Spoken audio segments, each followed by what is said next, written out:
ఓం నమో వెంకటేశాయ. Hi friends, TTD chairman Shri B R Naidu గారు తన తొలి టీటీడీ బోర్డు మీటింగ్లో కొన్ని ముఖ్యమైన అంశాలపై నిర్ణయాలు తీసుకున్నారు. సామాన్య భక్తులకు 2 లేదా 3 గంటలలో సర్వదర్శనం, తిరుమల టూరిజం ప్యాకేజీలన్నీ రద్దు, టీటీడీ ఖాతాకు శ్రీవాణి ట్రస్ట్ అకౌంట్ అనుసంధానం, టీటీడీలోని అన్యమత ఉద్యోగస్తులకు విఆర్ఎస్ లేదంటే బదిలీ, అన్నప్రసాదంలో కొత్త పదార్థాలు, తిరుపతి వాసులకు ప్రతి నెల తొలి మంగళవారం దర్శనం, ఇలాంటి అన్ని విషయాలపై పూర్తి వివరాలు మనం ఈ వీడియోలో అయితే తెలుసుకుందాం. ఎక్కడా స్కిప్ చేయొద్దు, చివరి వరకే చూడండి. శ్రీవారి దర్శనం కోసం ప్రపంచం నలుమూలల నుండి భక్తులు వస్తూ ఉంటారు. కొన్ని ముఖ్యమైన రోజుల్లో భక్తుల రద్దీ ఎక్కువగా ఉన్న కారణంగా కొన్ని గంటలు లేక 1 లేదా 2 రోజులు క్యూ లైన్లో లేక షెడ్యూల్లో వేచి ఉండాల్సి వస్తుంది. ఇక మీదట భక్తులు అన్ని గంటలు వెయిట్ చేయకుండా 1 లేదా 2 గంటల్లో దర్శనం అయ్యేలా ఒక నిపుణుల కమిటీ ఏర్పాటు చేసి ఈ కమిటీ ఇచ్చే రిపోర్టు ఆధారంగా భక్తులు అతి తక్కువ సమయంలో ఎక్కువసేపు స్వామివారిని దర్శనం కలిగించేలా టీటీడీ బోర్డు అయితే నిర్ణయం తీసుకున్నారు. తిరుమల కొండపైన శ్రీవారి పేరున జరిగే అన్న ప్రసాదాల్లో మరికొన్ని ఐటమ్స్ ని యాడ్ చేసి భక్తులకు అందుబాటులోకి తీసుకురావాలని బోర్డు ఏర్పాటు చేయడం జరిగింది. తిరుపతిలోని స్థానికులకు శుభవార్త అని చెప్పవచ్చు. ప్రతి నెల మొదటి మంగళవారం తిరుపతి లోకల్ పీపుల్స్ కి శ్రీవారి దర్శనం కల్పిస్తామని చెప్పారు. బ్రహ్మోత్సవాల్లో సేవలు అందించిన ఉద్యోగులందరికీ గత సంవత్సరం ఇచ్చిన బ్రహ్మోత్సవ బోనస్ ని 10% పెంచి పర్మనెంట్ ఉద్యోగులకు 15,400 రూపాయలు, కాంట్రాక్ట్ మరియు అవుట్ సోర్సింగ్ ఉద్యోగులకు 7,535 రూపాయలు బ్రహ్మోత్సవం బోనస్గా ఇవ్వాలని నిర్ణయించారు.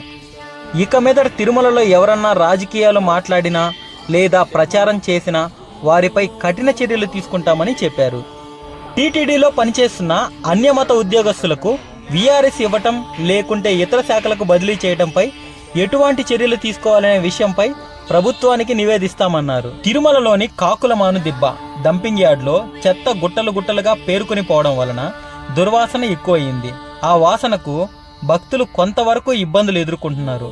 అందుకని ఆ డంపింగ్ యార్డ్లోని చెత్తను 3 లేక 4 నెలల్లో క్లియర్ చేస్తామని అధికారులకు ఆదేశించారు. తిరుపతిలోని 650 కోట్లతో నిర్మించిన శ్రీనివాస సేతు ఫ్లైఓవర్ శ్రీ నారా చంద్రబాబు నాయుడు గారి హయాంలో గరుడ వారధిగా ప్రారంభించినది కనుక దాని పేరుని గరుడ వారధిగా ప్రారంభిస్తున్నట్టు తెలిపారు. శ్రీవాణి ట్రస్ట్ విరాళం అనేది టీటీడీ ద్వారా భక్తులను తిరుమలలో శ్రీ వెంకటేశ్వర స్వామిని విఐపి దర్శనం చేసుకోవడానికి అనుమతించే పథకం. అందులో కూడా అవకతవకలు జరుగుతున్నాయని ఆ ట్రస్ట్ ని టీటీడీలో విలీనం చేసేందుకు సాధ్య అసాధ్యాలను పరిశీలించి వచ్చే సమావేశంలో ఒక రిపోర్ట్ ఇవ్వాలని అధికారులను ఆదేశించారు.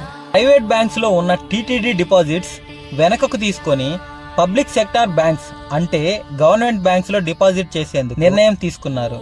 ఈ అంశంపై వచ్చే సమావేశంలో చర్చిస్తామని చెప్పారు. శ్రీవారి ఆలయంలో లీకేజీలను నివారించి అన్నప్రసాద కేంద్రం ఆధునీకరణకు టీవీఎస్ సంస్థతో ఎంఓయూ చేసుకున్నట్టు తెలిపారు.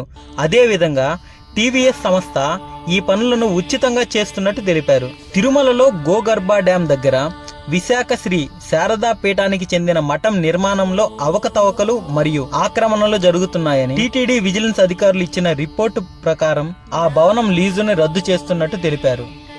వివిధ రాష్ట్రాలకు చెందిన టూరిజం కార్పొరేషన్లు ఏపీఎస్ఆర్టీసీ, టీఎస్ఆర్టీసీలకు టీటీడీ కేటాయించిన శ్రీవారి ప్రత్యేక ప్రవేశ దర్శనం 300 రూపాయల టికెట్లకు సంబంధించిన విషయంలో కూడా అవకతవకలు జరుగుతున్నాయని ఆయా సంస్థల కోటాలను పూర్తిగా రద్దు చేస్తామని TTD only for pilgrim not for corporation అని చెప్పారు. పిరి టూరిజం కార్పొరేషన్ ద్వారా దేవలోక నిర్మాణానికి కేటాయించిన 20 ఎకరాల భూమిలో ఇప్పుడు ముంతాజ్ హోటల్ కన్స్ట్రక్షన్ స్టార్ట్ చేసి bar and non veg restaurant open చేస్తున్న విషయం తెలుసుకున్న టీటీడీ వారు దైవ కార్యక్రమాలు జరుగుతున్న ఈ ప్రదేశాల్లో ఇలాంటి ఉండటం హిందువులకు మనోభావాలు దెబ్బతీస్తాయన్న ఉద్దేశంతో ఆ ప్రభుత్వ స్థలాన్ని టీటీడీకి అప్పగించాలని రాష్ట్ర ప్రభుత్వాన్ని కోరుతున్నారు. ఈ వీడియో మీకు నచ్చినట్టయితే లైక్ చేసి గోవిందా అని కామెంట్ చేయండి. Thank you so much all of you.